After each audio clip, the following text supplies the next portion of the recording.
Hey guys, so now that we have magical attacks done on the staff, I also want to create blocking. And what I had in mind for that was something similar to Lord of the Rings, when Gandalf is casting shield. So most of you will probably know what I mean by that. We're going to create magical sphere around us that will be like a shield and it will absorb damage in exchange for mana. And again, I will probably have to split it between 2 or 3 videos, because there is quite a lot of different materials and stuff like that, and Niagara effects I want to do to make it look proper. But for now, we're just going to do basic setup so we can actually block for mana and stuff like that. So we will start with, where can we start? Let's start by creating just the animation that we will play when we're blocking with the staff. So it will be something holding your staff over your head. So for that, let's just drag out some animation. I like to do idle. Doesn't matter which animation you do, just so you actually have a character with a skeleton, so we can add it to sequencer. So for me it's idle. Let's go to sequencer. Actually, let me attach the stuff as well, so we can see where it will be located and positioned. So let's find meshes. And here I'm going to check it's going to be Death Whisper or stuff. And I'm going to move it out and then attach it to idle. Need to change the mobility to movable if you can attach it, and then again I'll just drag in on top of the idle and we will attach it to staff socket. And then just reset rotation and location. There we go. Now let's go to sequencer. We already have one here, so I'm going to delete this. I'm going to select this actor, add actor to sequencer and idle. And here I'm going to, we do have a staff idle. We only need one frame, as with all of the blocks, basically one frame when he's holding the staff up. So let's delete CR mannequin body. Let's do animations, click on the plus, and we're going to add, we do have staff idle. So staff idle, this one here. And I only want to position the arm. It's going to be very simple. So let's just right click on the idle, back to control rig, CR mannequin body, create. And now on the first frame, so I don't have to position all the elbows and stuff like that. I want to have gizmo for controlling it. So select the global, and here I'm going to do arm right switch, and now I do have a gizmo on the right arm.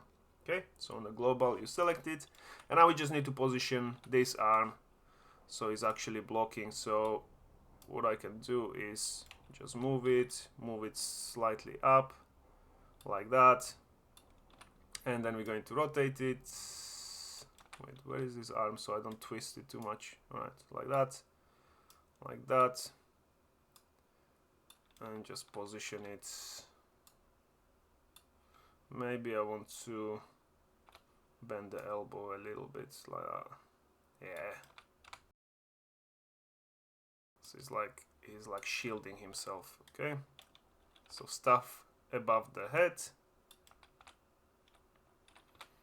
Yeah, I think we'll be happy with this. This is just the position. I only need to export. I'm not exactly sure in the sequencer if it's going to export correctly, but we can just select one frame after when we export the animation. So let's just right click, bake animation sequence, and let's save it to third person, animations, stuff. And this one will be, I'm just going to call it block base for now, because this is not going to be the final one. I still need to extract that one frame. So block base, and press OK, export animation. And now we should have in third person animations, stuff. Where are you? Block base.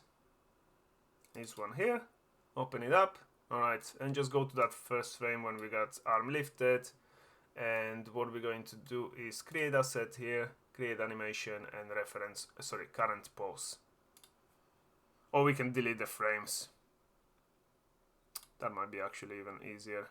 Let's right click here And because we don't need this old animation, so remove frames 1 to 17. There we go. So this will be our blocking animation with stuff.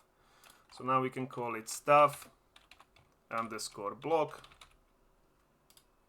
I mean, if you want to find some more complex animation, what you could do also is edit in the sequencer the whole idle animation, which is very long, so it's annoying. I tried to do it when I was just testing it out, and I did manage to edit it so the character will actually move, but you need to, you know, move all the curves so the arm is always up and move slightly with the body. It's just very annoying. So it's better to have just one frame. And then once we have done this, we also want to create the shield that will be around us. For that, we can just go to modeling, and we're going to create sphere. Let me close this sequencer. And before I create this sphere, I'm going to create a new folder in my meshes. Right click, and this will be magic shield.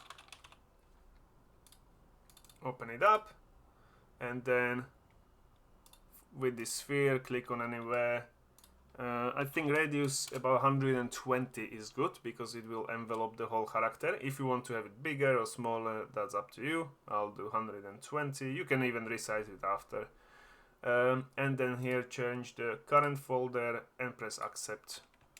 Now we do have this sphere, which will be magic sphere underscore sm. Alright. Now we do have a sphere and we do have animation. We want to create some basic material just for now. This won't be the final one on the sphere because I want to have like two different materials overlapping in Niagara effect, so we will make a really nice magical shield. But for now, you know what, I'll probably just create material here, not in a material folder. No, let's do it in material folder. So open material folder, create new material, and this one will be magic shield underscore m. And open it up. Here we're going to change it to surface, translucent, unlit. That's all we need to do.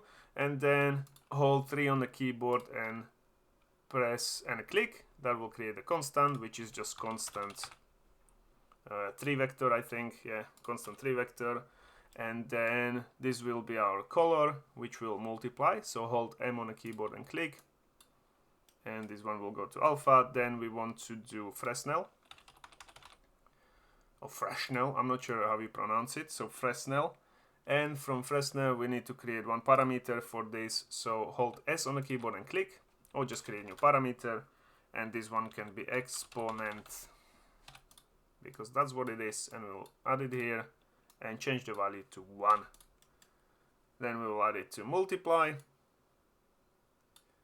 And we also want to multiply one more time. So again, M and click. And second multiply will go here. We don't need to create parameter. We won't probably control it. You can change it here directly in the material.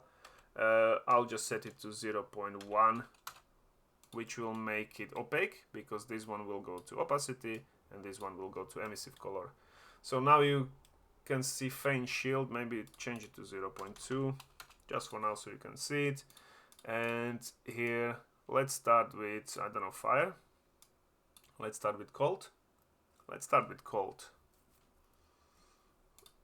Whatever, doesn't matter. This is just, as I said, this is just the base material that we will do. Right click on this and we're going to convert to parameter, so we can then change it to different damage types. And this one just will be color, and we got color and exponent. So you can play with these values. If you change this to 5, you will see it will just get like a nice outline around. If you change it to lower value, 0.5, it's almost the whole thing. I like to have it something higher, so maybe probably like 2, so the outside is a little bit more visible, inside nothing. So that's a proper shield, and this is just the first material we're doing. So apply and save. We have it done. And this one we will use in Niagara system. So we also need to create that. So let's go to third person, blueprint. Sorry, no, we do have it here in the effects. So effects, right click, we're going to create Niagara system and create empty Niagara system. and this one will be magic shield underscore ns. Open it up. Here, right click again, add emitter, and this time we're going to do simple sprite burst. Is probably easier because it only has one sprite that it spawns, so we need to change the least amount of things. Here we're going to delete the sprite renderer, and we're going to add mesh renderer because we want to render the mesh that we just created. For mesh, we will open it up, we'll do magic shield. Did I just call it magic sphere? Oh, that's for the magic projectile. What did I just call it? Magic shield, magic sphere. Okay, I'm going to rename it because it will be confusing. So magic shield. There we go. Magic shield static mesh. We will enable the material, so we can change the material as well. And then in the array element, we'll override materials, add the new one here, and here we will select the magic shield that we created. Magic shield material. There we go.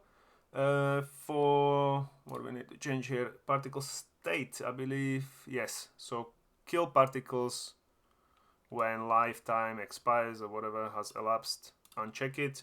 That will be infinite.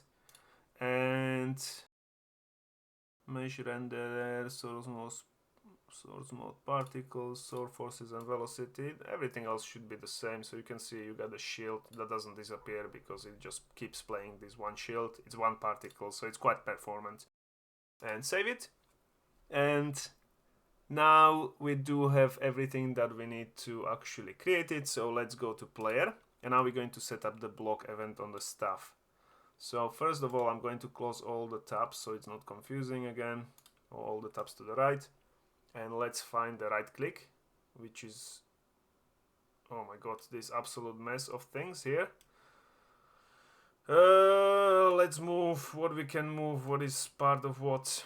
From here, we will move this down. Just move some nodes, doesn't matter. I mean, this is just the organization. You can probably organize it differently yourself. But here, okay. Again, this as well, I need to move shift and select everything that is on this bottom part. And they're all connected.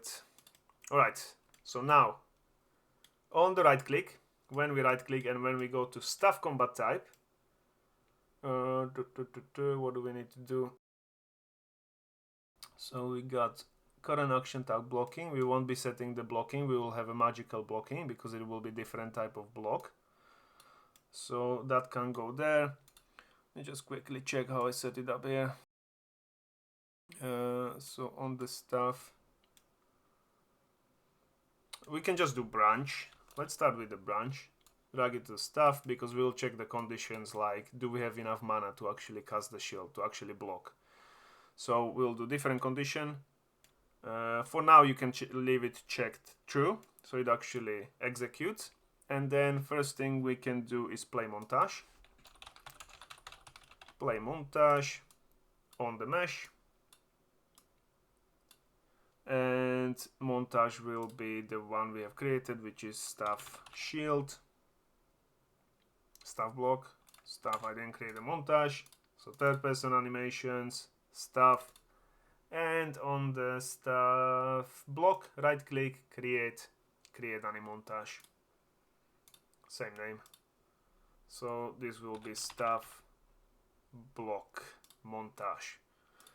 Play rate and everything is the same. One thing I forgot to do is we need to loop it, otherwise we won't see anything because it's only one frame long, so it will instantly end. So in the montage sections here, we're going to check this and select default so it loops. Okay, that's first part done. Then we want to spawn the actual Niagara system. Let's just test it out quickly if this actually goes where it's supposed to go. There we go. So he lifts it, he stays in it, that's fine. Okay, one more thing while I have montage open is we're going to change the default body slot to upper body because we also want to move. Slowly, but move. And then we're going to spawn system attached, not add location, because we're going to attach it directly to the component, to the player, so it moves with him. And the template will be the magic shield NS. Attach to component will be mesh, and attach point name we don't need to do, because if you don't do anything it will directly attach it to the middle of the mesh, so we'll leave it as it is. Location rotation is the same. We're just going to do, we can do keep relative offset. Okay, keep relative offset will be fine, I'm sure. And then we need to promote this to a variable, because we need to keep reference to it. So this one will be magic shield Niagara reference. All right, so that will be our variable. And then we need to set new action tag. So we're going to search for set current action tag, which is the function we have set up that will set the current action tag. And in the character actions, we need to set a new one. So on the actions, click on add subtag, and this one will be magic. So we got blocking, magic blocking. Magic blocking sounds a bit weird, but that's fine. So magic blocking, and also select it straight away. So we'll set current action tag to magic blocking. And then from there, we want to, I don't want to write this again, so we'll just continue there. So we'll increase the player capsule radius, so nothing can go close, because otherwise they will be like in our shield and stuff. So we'll also increase the capsule radius, and we will add strafing, yes, and set movement speed to block, which is slow down movement. Compile and save. And should be all. One more thing I think I forgot is in the magic shield, it won't move with us. We need to change the local space. That way it will be attached to the player. So play the game. Pick up this. Right click. There we go, and we got magic shield. Yeah, pretty nice one. I kind of like it simple as it is, without changing anything. But I think I did like 3 different materials as well that I want to add in the next video, so it will look even better. But as you can see, this is simple. Gandalf style we blocking. And now what we want to do is we also want to do that we actually block when these characters are attacking, and we will drain mana. Because at the moment you can see that we're not actually blocking. And when I let go, right click, it doesn't cancel it. So let's do cancellation first. So in the player, when I let go, so right mouse button, and here on cancel and completed, on the stuff, we're going to first destroy the Niagara system. So magic shield Niagara reference, get it, right click, and convert to validated get. Connect it to stuff, and if it's valid, we're going to destroy component. And then let me see, we want to do set capsule radius, yeah, and then what is going remove current action tag, that's fine. Stop anim montage, that's fine. So we'll continue here. In the stop anim montage, we're going to select that magic block. Keep naming it something else. What is it? Staff block. Staff block montage. So it stops the correct montage. Remove gameplay tag, strafing, yes. Cool. So we can actually continue here to capsule radius. I'm just checking. We do have the branch that checks if we are actually blocking. I think that is preventing few issues. So maybe because the cancel RMB goes here and it's checking if it's blocking. Otherwise we can cancel something here with the remove current action tag that we don't want to. So probably it's better to have this check. But what we can do is or boolean, so we don't need to do 2 branches there, and we will check if has gameplay tag this one blocking or magical blocking. Oh, magic blocking, and it goes to block. Goes to branch, sorry, and this one will continue here, not to capsule radius.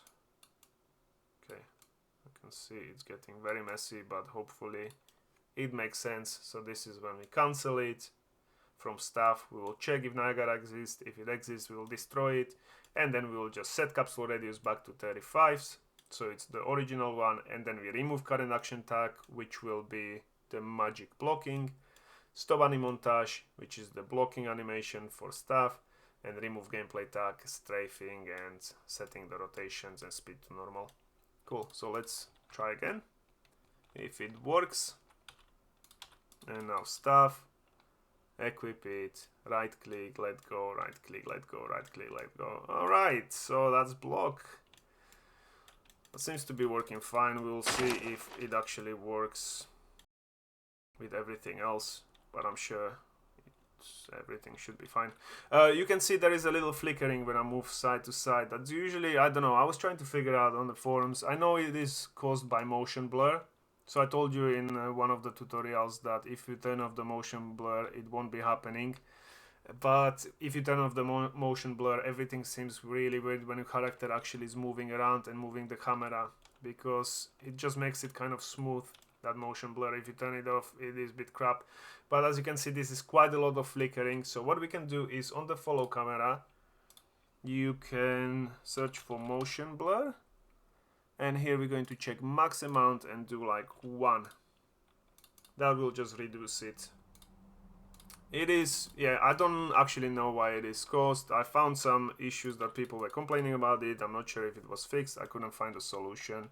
But as you can see, this reduces it, so it's not as bad. But there is still that flicker when you're moving. It doesn't happen when you're going up and down as much. It's only left to right. So, I don't know. If you want to turn off motion blur, go ahead.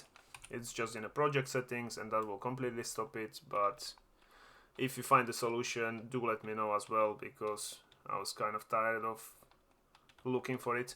Alright, and now quickly what I want to do is set up the actual blocking with the mana. So we need to go to combat component for that.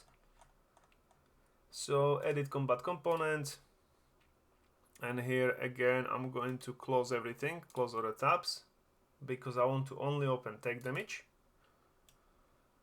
And okay, how are we doing it here? We do have these tags now. Party invulnerability stance. No. Can block. Alright, we do have a separate check if we can block.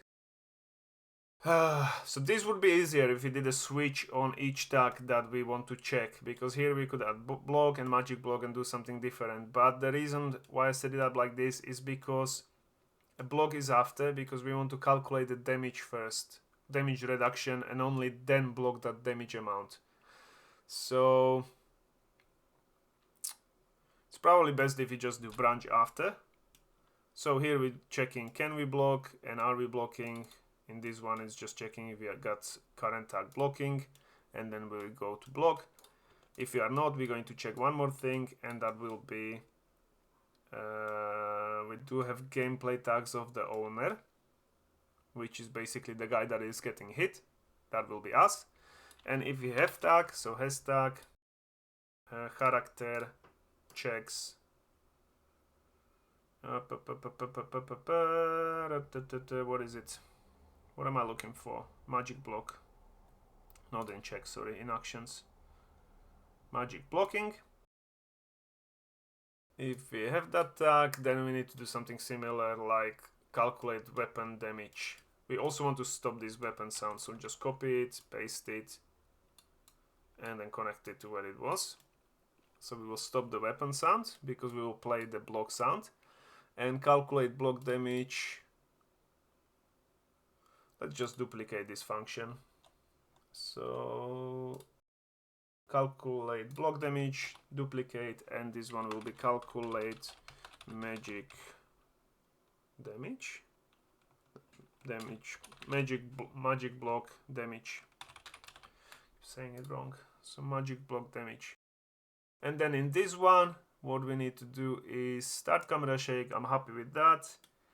Here we check in the blocking power multiplier for how much damage we need to actually block. We're not going to be doing it with a stat. Here I'm just going to promote this, change it to 1. So we will block 1 damage per 1 mana. Promote it to variable. And this one will be magic barrier or magic block multiplier. And since it's a float, we can later on use it when we got skill trees or something, and you assign a point and it will increase this magic block multiplier. So for every mana you can block 2 points of damage and stuff like that. So that's why some of them we're using as a float values. So this one we can use later, and here you just need to change it to mana.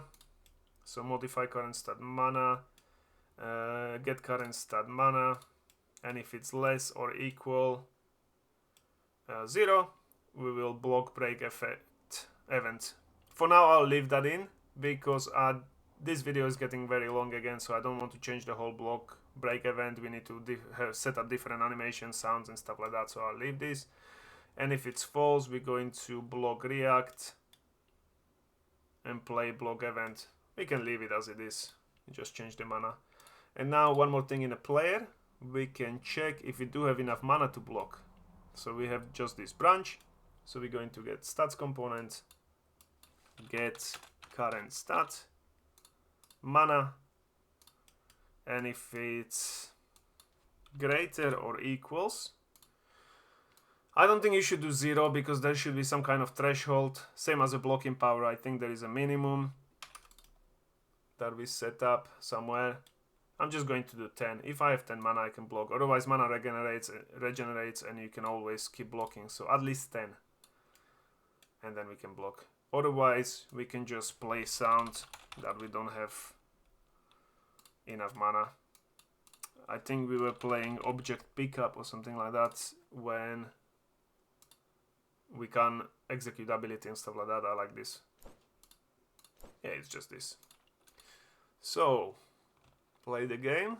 Let's see if that works. I'm not sure if I connected all the branches now, thinking about it in combat component. No, I didn't see. Okay, so I feel like intake damage.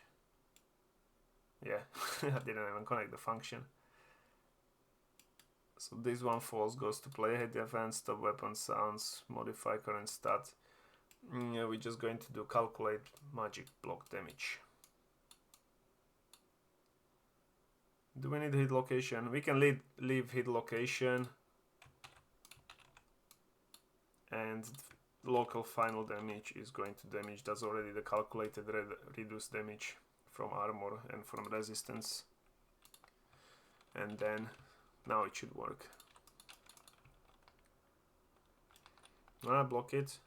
There we go. I don't have any sounds, only block break, but as it should be. I block. These guys are killing me. And now I can't block straight away until I have 10 mana. So that's working fine. Obviously we need to change the sounds. We need to create the effect that will be like a flash when the shield gets hit. And the whole shield will just kind of flash or change the color or something like that. And then I haven't created it yet, but I'll probably create also that the shield falls apart into like pieces or something, or there will be like an explosion where they block the break, like when we run out of mana. Alright, so that's the plan for the next video, so I'll see you then. Bye!